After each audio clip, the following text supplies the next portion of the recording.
Hello and welcome back to chapter 7, lecture number 54, the final lecture. So what we're going to do is add some extra or two extra cameras for different angles. Before we do that, I want to make one small extra addition on the water, and that is small waves, because we didn't do that. So you go to the object data, and I want to have a to say different vertex group. Yeah, and call this wavy. Exactly. Then you go to weight paint and full weight paint, and yeah, I want to have a long radius. And there we go. So on the red area there will be sort of small water ripples. Ripples, that's better. So I won't touch the, let's go there. I won't touch the terrain, because in my opinion that doesn't look good. But you can add a small amount, but very small. In these areas you want some sort of very small waves. It's not really waves, it's just it doesn't look just like a flat surface. So we continue doing this. So on this area we'll have some wavy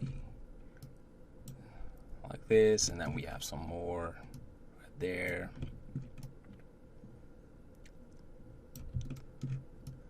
And all around, and then we wash it out, just adding less. First we create and then we remove.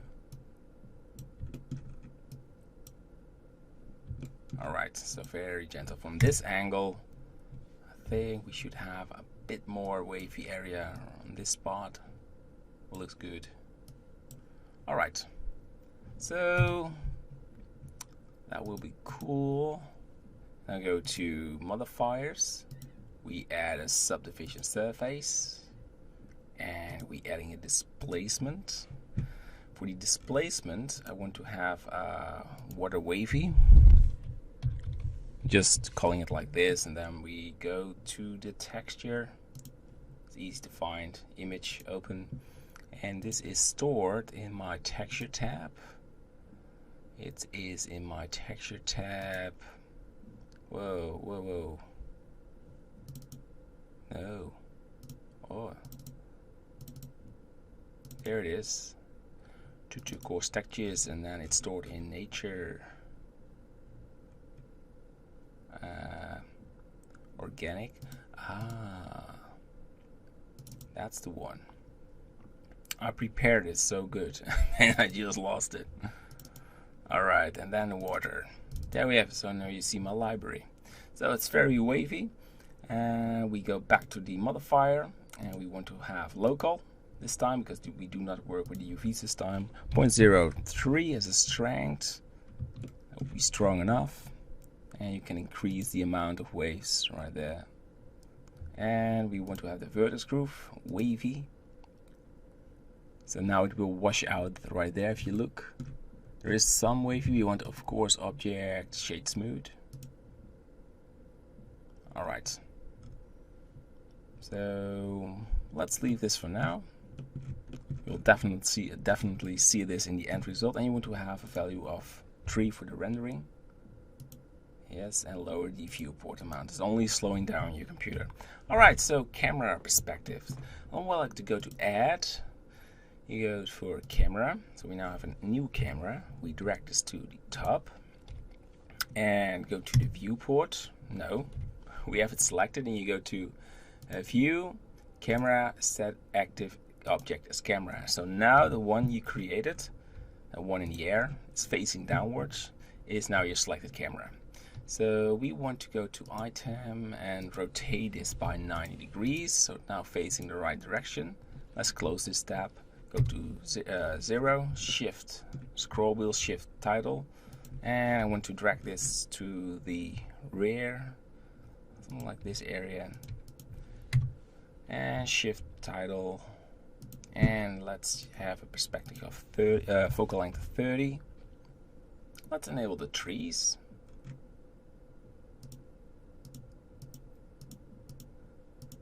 Alright, so there are a lot of objects, trees. So now you want to just everything selected before you're going to render. And you want to have your ivy branch. Okay. So select the camera is not selected. Everything is selected instead of the camera. So left click on it. So it's sort of not going well. I cannot select my camera. What is going on?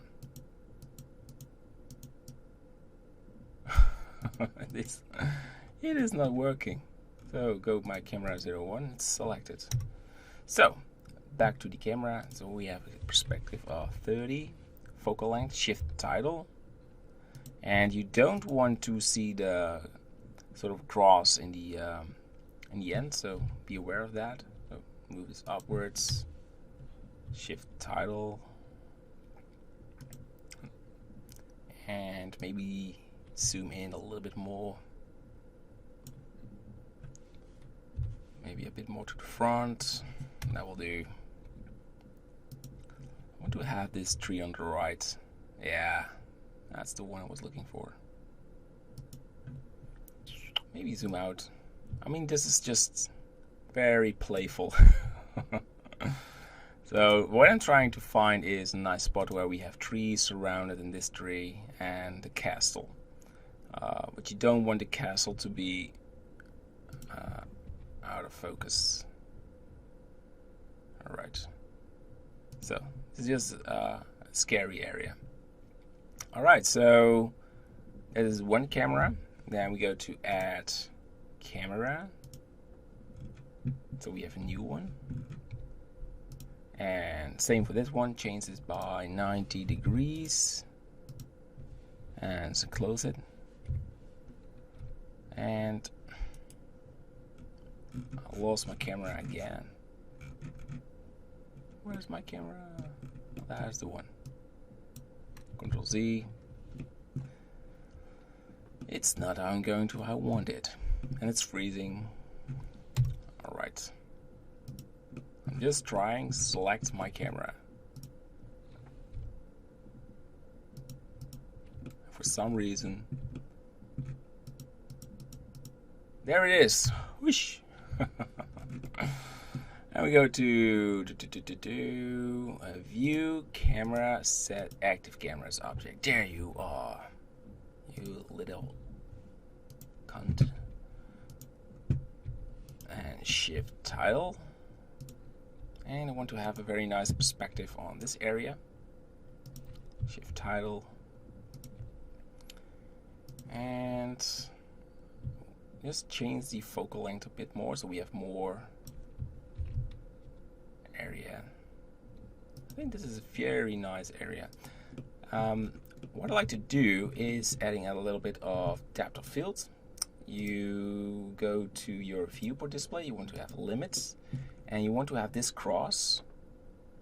Let's say, where's the cross? It's there, but limits, depth of field, there it is, distance. You want to increase the distance so it's hitting the medieval wall, and then you have a nice view on it. Alright, so very important before you go to render is check if all your walls have UV map selected, otherwise it looks terribly bad. And that one as well. The main one is already good. Great. So what we're going to do is we're going to make a couple of renders and then we're finished. So thanks for watching this lecture, and I'm probably going to add more bonus lectures for some chapters if there is a request for something people need. I've got lots of ideas to continue, like using this castle in a real-time environment for your the Unreal Engine. But this is the end of the course. So we've created lovely environments. We did it with a lot of passion. I loved it. I hope you loved it. It took a long time, and I know that's quite heavy to do, but you made it. You made it till the end, and I'm proud of you. So I hope you enjoyed it, and probably maybe see you the next time for a new course. All right, thanks for watching.